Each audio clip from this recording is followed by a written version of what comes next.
Salam entrepreneur, bertemu kembali dalam pelajaran produk kreatif dan kewirausahaan bersama saya, Ella Puspitasari. Assalamualaikum warahmatullahi wabarakatuh.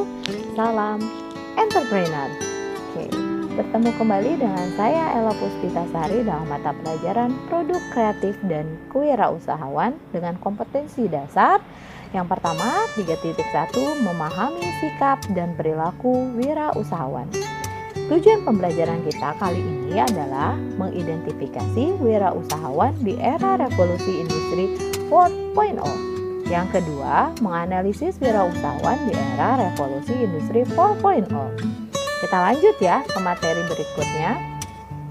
Nah, sebelum kita masuk materi, ternyata ada yang saya tanyakan. Yang pertama, sikap wirausahawan di era revolusi industri 4.0, kalian tahu nggak sih? Tolong dijawab ya. Nah, kemudian seorang wirausaha di bidang kuliner dituntut untuk kreatif, efektif, dan efisien tentunya.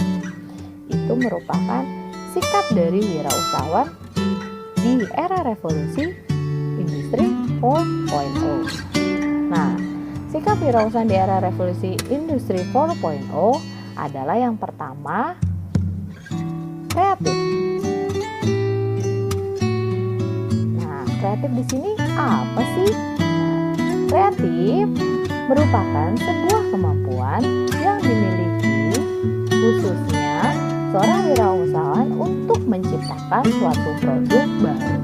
Pada dasarnya, kreativitas berupa kemampuan seseorang untuk melahirkan sesuatu yang baru, baik berupa gagasan maupun karya nyata yang relatif berbeda dengan apa yang telah ada sebelumnya. Nah, ciri-ciri seorang yang punya kreativitas apa sih? Yang pertama adalah keingin-tahuan. Yang kedua, dapat menerima perbedaan. Yang ketiga, percaya pada diri sendiri. Dan keempat, tekun. Yang kelima, berani mengambil risiko. Keenam, keterbukaan pada pengalaman. Ketujuh, tidak hanya tunduk pada standar dari pengawasan kelompok. Yang kedelapan, melihat segala sesuatu dengan cara yang tidak biasa. Yang kesembilan, menerima dan menyelesaikan yang kelihatan berlawanan. Berikut ini hal yang diperoleh oleh seorang wirausaha yang dapat mengembangkan kreativitasnya. Yang pertama apa sih? Meningkatkan inisiatif. Yang kedua, meningkatkan keinginan. Yang ketiga, meningkatkan keterampilan. Yang keempat, meningkatkan mutu produk dan pelayanan. Serta yang terakhir, meningkatkan efisiensi kerja.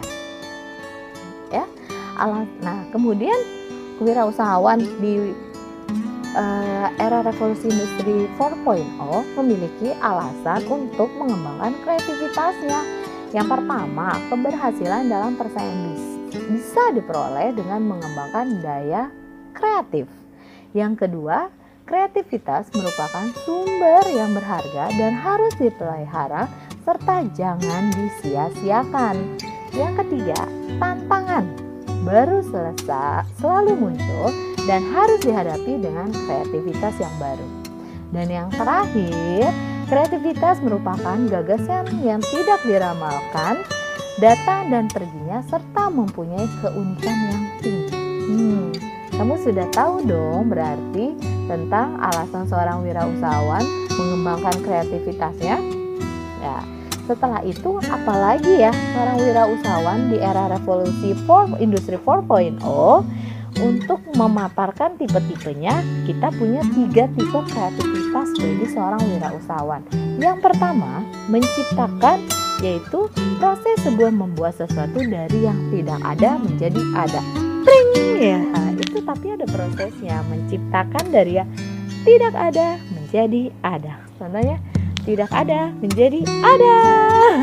Yang kedua, memodifikasi sesuatu, yaitu kegiatan yang mencari cara berbentuk fungsi-fungsi baru, yaitu menjadikan sesuatu menjadi berbeda penggunaannya oleh orang lain. Yang ketiga, mengkombinasikan, yaitu aktivitas mengkombinasikan 2 hal atau lebih yang sebelumnya tidak langsung berhubungan. Jadi, 3 tipe kreativitas apa sih? memodifikasi sesuatu, dan mengkombinasi. Oke, banyak hal yang dapat dilakukan untuk menerapkan dan meningkatkan kreativitas para calon wirausaha. Contohnya adalah menggunakan akal. Proses aktivitas meliputi pembicaraan logis dan analisis terhadap pengetahuan, evaluasi, dan tahap-tahap implementasi. Jadi, seorang calon wirausaha ingin lebih kreatif, syaratnya harus melatih diri dan mengembangkan kemampuannya melalui kegiatan usaha yang produktif. Yang kedua, hapus perasaan ragu-ragu. Ragu-ragu. Nah, penghambat pemikiran kreatif diantaranya adalah ragu-ragu terhadap pemikiran ide-ide positif. Oleh karena itu, agar kreativitas seorang calon wirausaha dapat berkembang, maka hapuslah perasaan ragu-ragu itu dan berpikir secara positif. Nah, yang ketiga, mengenali lingkungan. Untuk membantu meningkatkan kreativitas, para calon wirausaha dapat dilakukan dengan cara pandang yang statis terhadap lingkungan yang telah ada. Calon wirausaha mengenali hubungan yang baru dan berbeda. Nah, yang keempat ada mengembangkan perspektif fungsional. Seorang wirausaha yang kreatif akan dapat melihat teman-temannya sebagai alat untuk memenuhi keinginannya dan membantu menjelaskan serta menyelesaikan suatu pekerjaannya. Sudah tahu dong berarti wirausahawannya. Jadi kita sudah tahu kreatif, motivasi, sikap bekerja efektif, dan sasaran jelas, realistis, dan menggairahkan. Sikap yang kedua adalah motivasi. Pada umumnya, seorang wirausaha yang berhasil pasti memiliki motivasi yang kuat untuk berprestasi. Motivasi adalah suatu kiat atau dorongan yang memacu seseorang untuk melakukan sesuatu yang ingin dicapainya. Kebutuhan berprestasi wirausaha yang terlihat dalam bentuk tindakan untuk melakukan sesuatu yang lebih baik dan lebih efisien dibanding sebelumnya. Wirausahawan yang memiliki motivasi berprestasi tinggi pada umumnya memiliki ciri-ciri sebagai berikut. 1. Berani menghadapi resiko dengan penuh perhitungan. 2. Menyukai tantangan dan melihat tantangan secara seimbang. Yang ketiga, ingin mengatasi sendiri kesulitan dan persoalan-persoalan yang timbul pada dirinya. Yang keempat, selalu memerlukan umpan balik yang segera untuk melihat keberhasilan dan kegagalan. Yang terakhir, memiliki tanggung jawab personal yang tinggi. Nah, itu adalah sikap yang kedua. Sikap yang ketiga apa? Sikap bekerja efektif dan efisien. Efektif artinya mencapai sasaran sesuai rencana, sedangkan efisiensi adalah upaya meminimalkan mencapai hasil yang maksimal. Bekerja efektif dan efisiensi adalah untuk mencapai hasil sesuai yang direncanakan dengan mengorbankan apa ya? Waktu, tenaga, pikiran, dan biaya sekecil mungkin. Berikut ini dipaparkan perencanaan perilaku bekerja secara efektif dan efisiensi. Yang pertama, ada masa inkubasi. Jika sudah ada bisnis yang cocok, ide dibiarkan mengendap dahulu, tidak langsung dibuat rencana. Hal tersebut bertujuan agar ide tersebut makin matang, perencanaan makin mantap, apabila dikerjakan ditanamkan secara lebih efektif dan efisien. Yang kedua, analisis sumber perencanaan. Jika dilakukan dengan baik, mengenai analisis kekuatan, kelemahan, peluang, dan ancaman, berarti mengandung bahan-bahan yang sangat penting untuk perencanaan bekerja secara efektif dan efisiensi.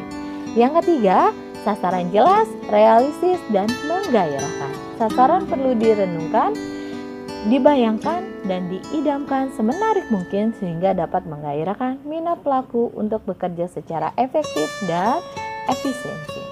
Usul penunjang bekerja secara efektif dan efisiensi. Yang pertama, ketepatan. Tepat dalam membuat rencana, menentukan sasaran, memilih, menggunakan metode mengukur, dan sebagainya. Yang kedua, kecermatan. Cermat dalam memilih, mengerjakan pekerjaan. Yang ketiga, kecepatan. Cepat dalam menangkap kebutuhan konsumen, memperoleh informasi, dan sebagainya. Yang keempat, penghematan. Hemat dalam menggunakan waktu, tenaga, dan biaya. Yang yang terakhir, keselamatan. Dalam arti menyelesaikan pekerjaan dengan selamat sehingga tidak terjadi resiko yang harus ditanggung dan dibiayainya. Terima kasih telah menyaksikan video pembelajaran kali ini dan salam entrepreneur.